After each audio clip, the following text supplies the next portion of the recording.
Cameras have always been a part of our lives. I think there's a difference to watching a home movie when you know who it is on the other side of the lens, holding the camera. It adds to the sense of intimacy. Like many families, my parents wanted to keep a record of our precious moments together.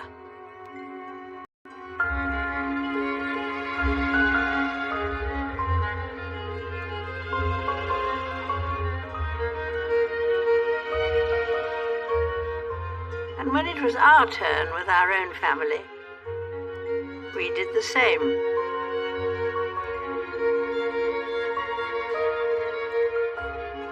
I always enjoyed capturing family moments.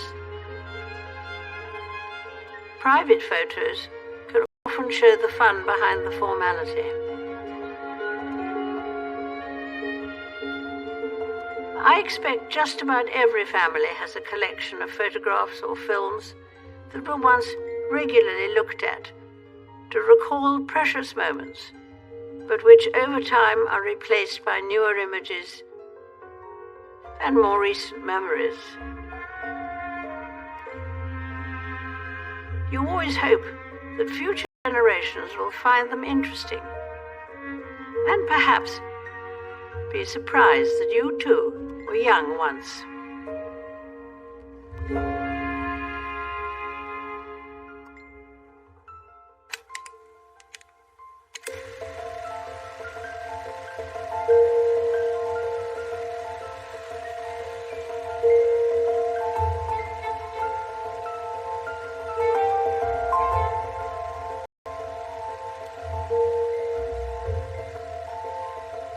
To look back is not necessarily to be nostalgic.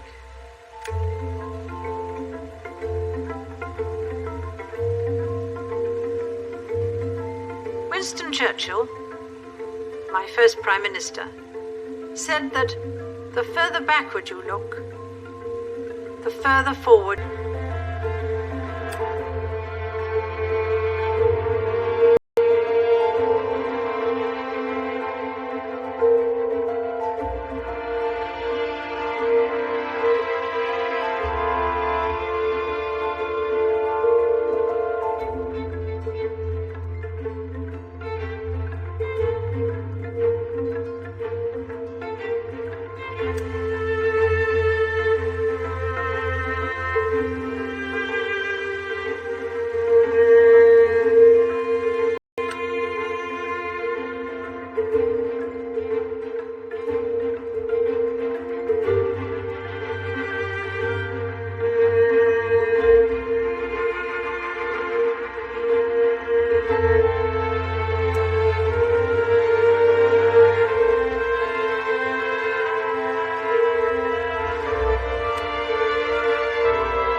I remember my own childhood. My mother always gave me support and encouragement.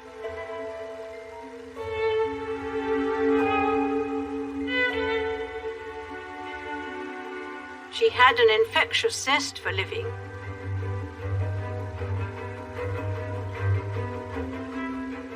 And an extraordinary capacity to bring happiness into other people's lives.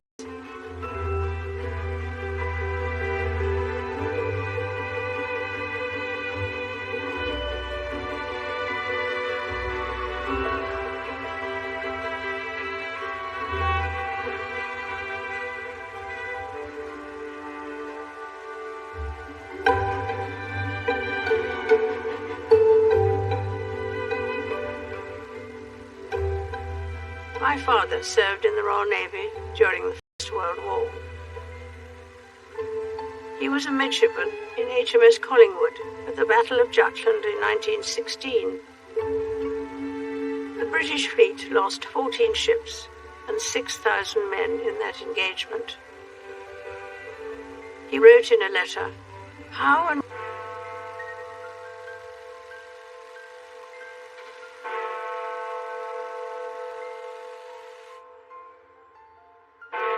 like others, he lost friends in the war. But of course, we would not grieve if we did not love."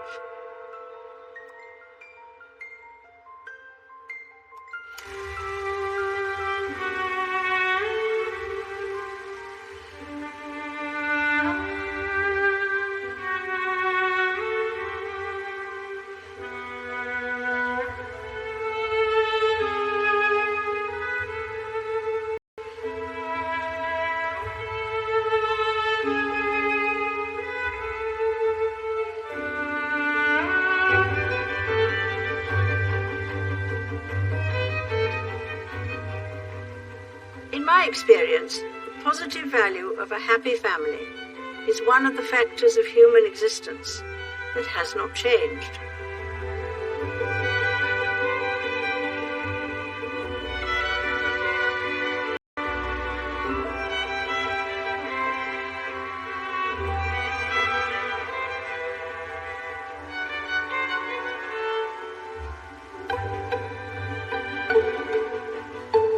Faith, family and friendship have been not only a constant for me, but a source of personal comfort and reassurance.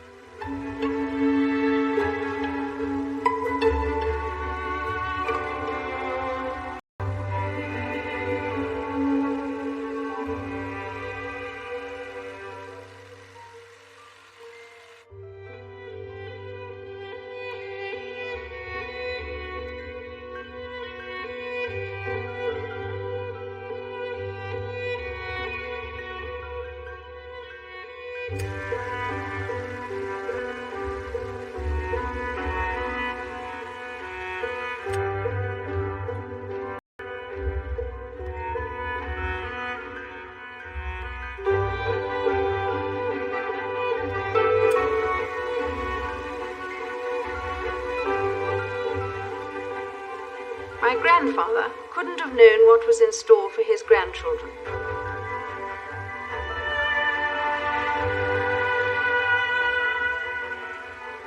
Yet his faith in the future gave him a quiet confidence. The stern tests would be overcome.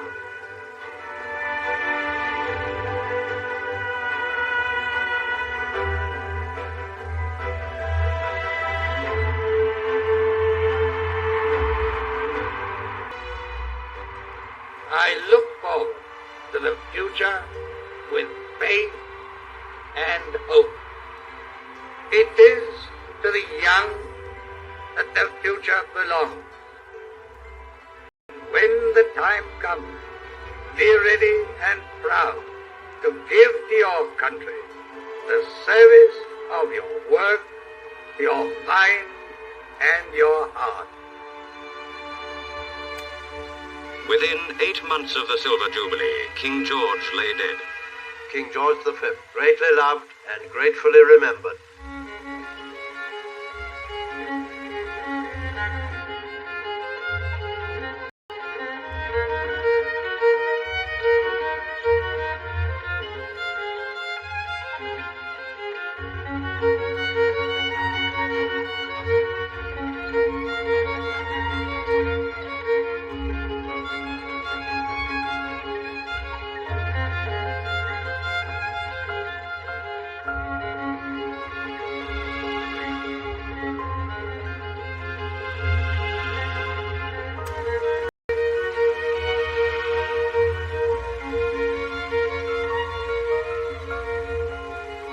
I have lived long enough to know that things never remain quite the same for very long.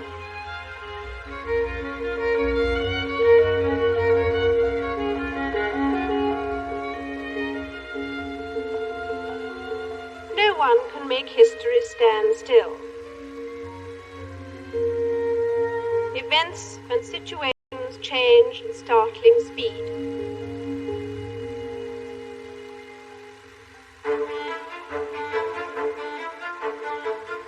have found it impossible to carry the heavy burden of responsibility and to discharge my duties as king without the help and support of the woman I love.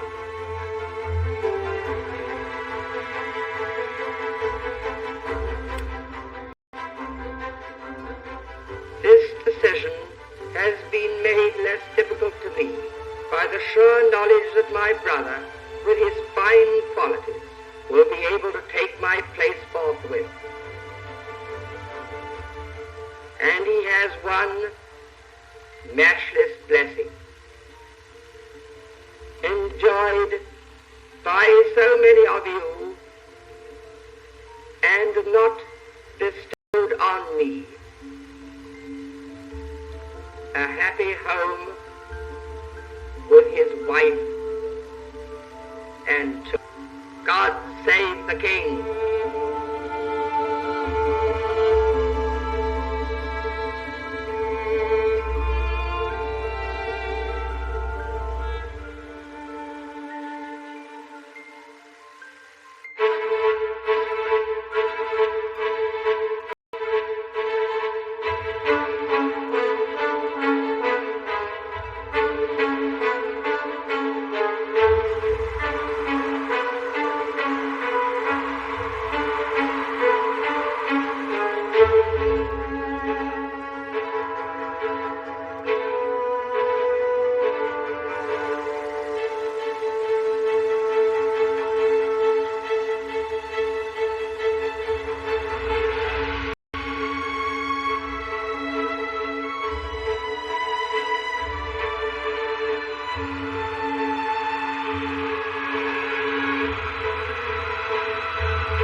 I remember my father making me write down what I remembered about his coronation. It was very valuable. We crouched at the window, looking onto a cold, misty morning. We did not eat very much, as we were too excited. Happy, excited crowds, raining though it may be. The police are having trouble to keep the route clear. Millions cheering themselves forth this glorious coronation day.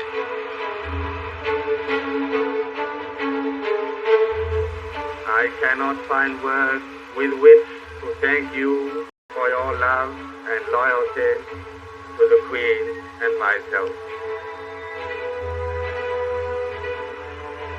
If in the coming years I can show my gratitude in service to you, that is the way above all others that I should choose.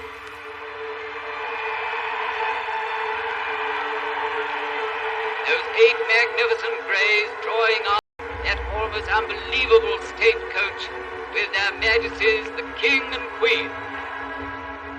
There are long periods when life seems a small, dull round. And then suddenly we are caught up in some great event which gives us a glimpse of the solid and durable foundations of our existence.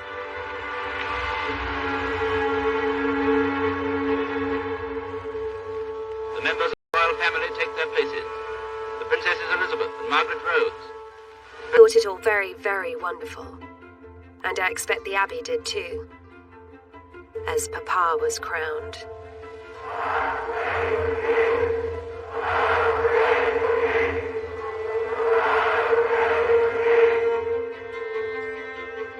At the end, the service got rather boring, as it was all prayers. Granny and I were looking to see how many more pages at the end. At the bottom of the page, it said Finis. We both smiled at each other and turned back to the service.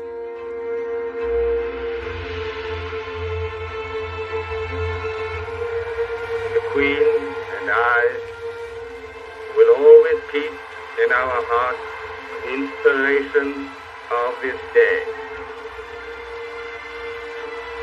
I thank you from my heart, and may God bless you all.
is a place one looks forward to very much. I think that it has an atmosphere of its own.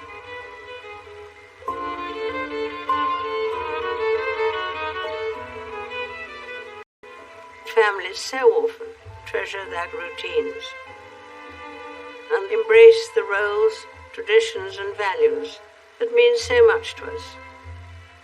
I see it in my own family, and it is a source of great happiness.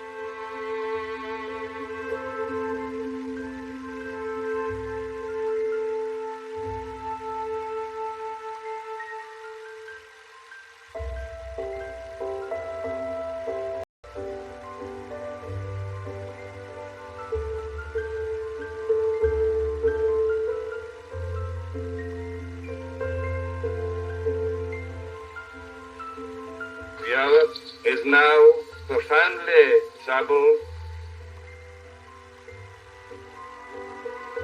I would end with a special word of greeting to those of my listeners who are young. That the skies are overcast in more than one quarter at the present time. And do not lose heart. Life is a great adventure. The key to all true progress lies in faith, hope, and love.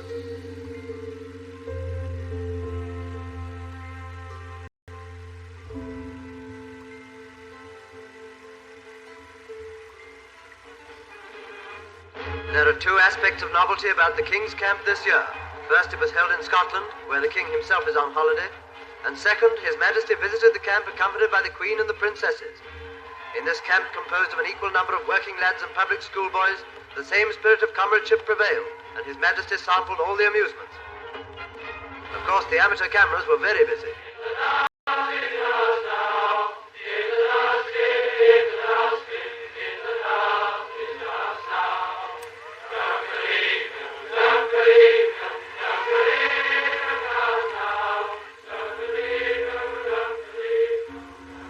People matter. And it is our relationship with one another that is most important. What people are and what people do does make a difference. The joint efforts of individuals can defeat the evils of our time. The King returns to London. Hitler and Stalin sign their pact. On the fateful first Sunday in September, Parliament meets, and the world knows that Britain is at war. At home, we settle down to a new life.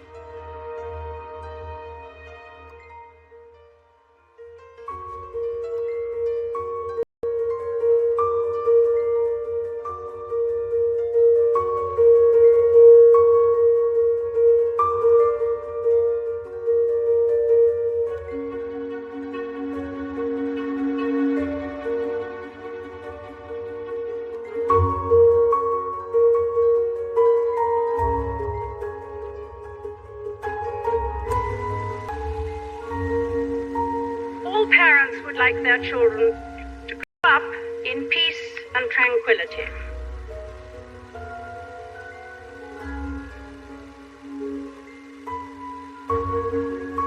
But for most of this century, the people of this world have had to live through bewildering changes and upheavals.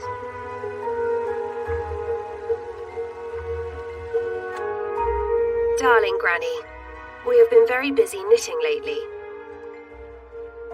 We made a blanket for the evacuees, also some jumpers and stockings. I do hope we will not get any air raids. Hitler is a horrid man. Let us hope that this war will not last long.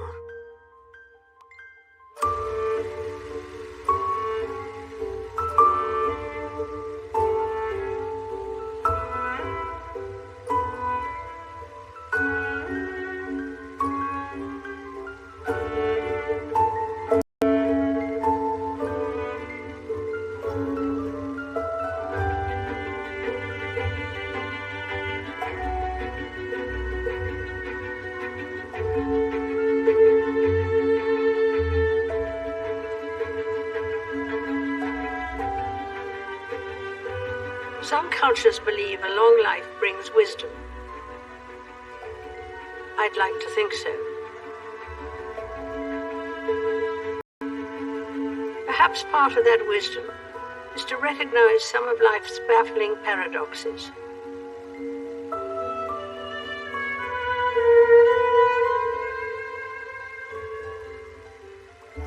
Such as the way human beings have a huge propensity for good,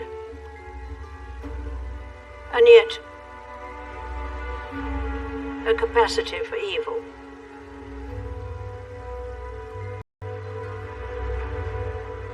Germany's wild attack becomes more savage every hour. Down swoop their bombers on undefended towns, down upon women and children. The outlook seemed bleak.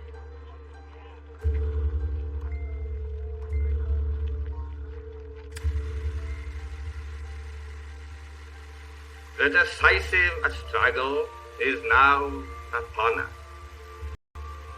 The issue is now plain.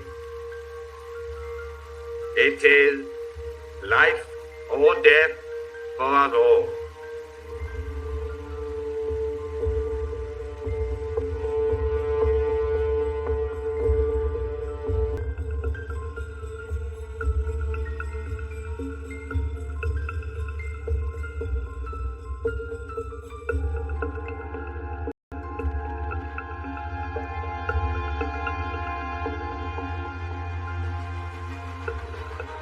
For the very first broadcast I made, helped by my sister, we spoke to children who had been evacuated from their homes and sent away for their own safety.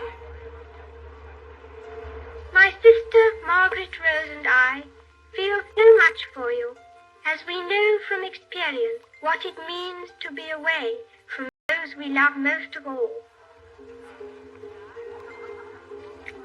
My sister is by my side, and we are both going to say good night to you. Come on, Margaret. Good night, children. Good night, and good luck to you all. Darling Granny, I'm so glad you liked the broadcast. Everyone has been saying how like my voice is to Mummy's. We have all-night air raid warnings every night, and the guns go occasionally, and they make a very big noise.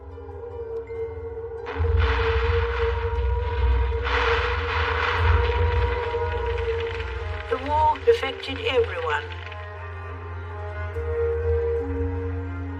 and no one was immune from its impact. From the humblest dwellings of the poorest people to Buckingham Palace. This was the effect of a time bomb that exploded in the grounds of the King's London home. It fell close to the King's sitting room. Truly, this is a war of all the people. Darling Granny, poor old Buckingham Palace looks very sad. With no windows and bits here and there gone completely. When 5 bombs fell on and around the palace, the home of our beloved sovereign and his consort is again damaged. Buckingham Palace for the 3rd time is hit by Nazi bomb. We thank that their majesties were unhurt. The news of the war has been very bad lately, but we will never give in. Your very loving granddaughter, Lilibet.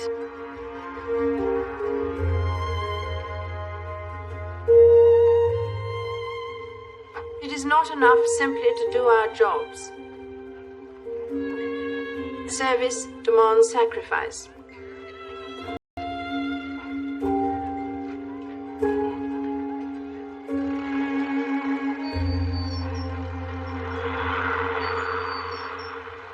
We mourn the passing of the King's younger brother, who lost his life on AF personnel and was on his way to Iceland when the crash occurred.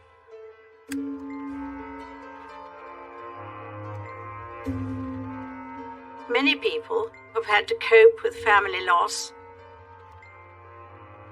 sometimes in the most tragic of circumstances.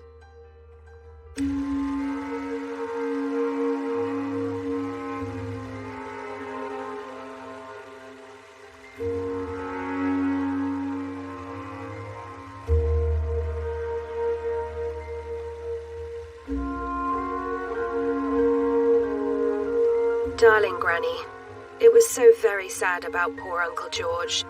His death was such an awful shock. We will all miss him a great deal. He was always so very kind to us.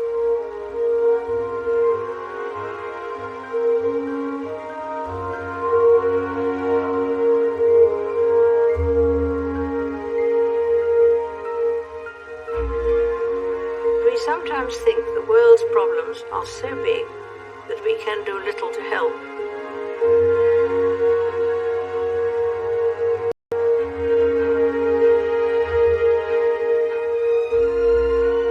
On our own, we cannot end wars or wipe out injustice.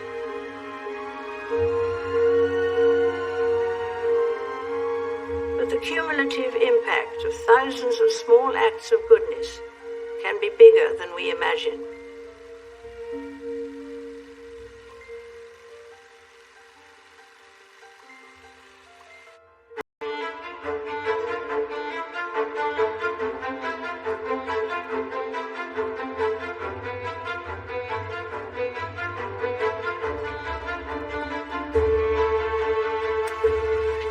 The King and Queen were setting an example of untiring devotion.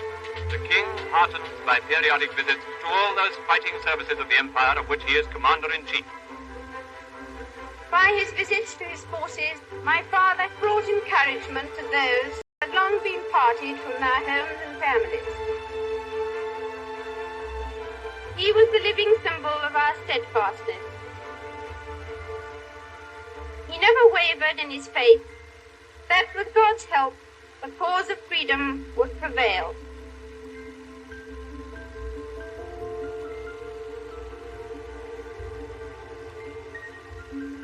In a broadcast to the nation, my father said, "What is demanded from us all is something more than courage and endurance.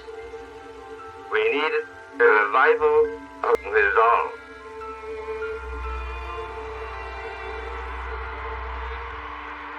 I remember waiting for the Prime Minister's announcement of the end of the war in Europe.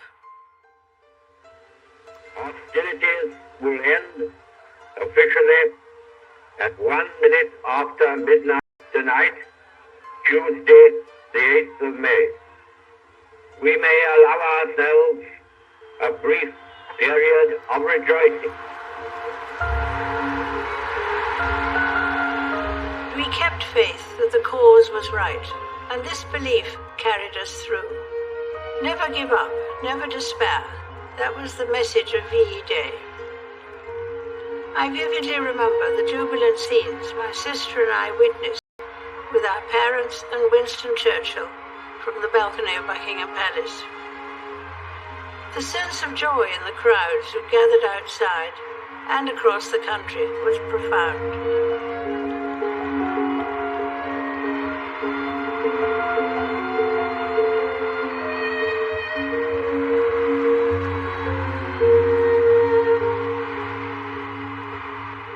My sister and I realized we couldn't see what the crowds were enjoying. So we asked my parents if we could go out and see for ourselves. I remember we were terrified of being recognized. I pulled my uniform cap well down over my eyes.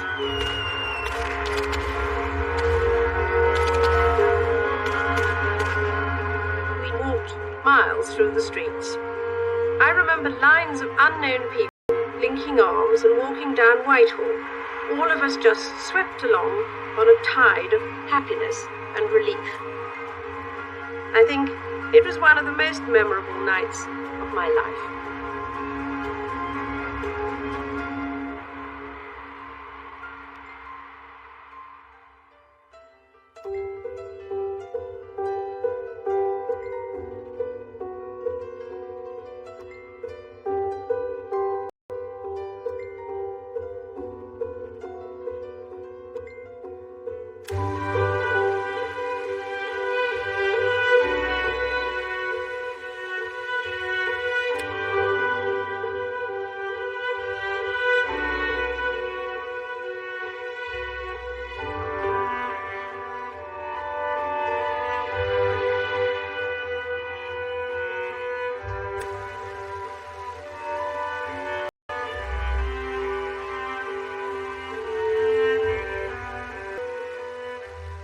father expressed undiminished hope and trust in the future.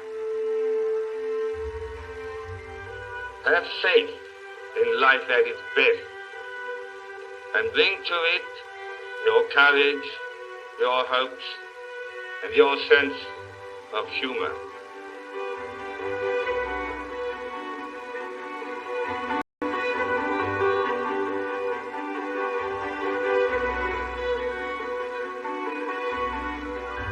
Let us have no fear of the future, but think of it as opportunity and adventure.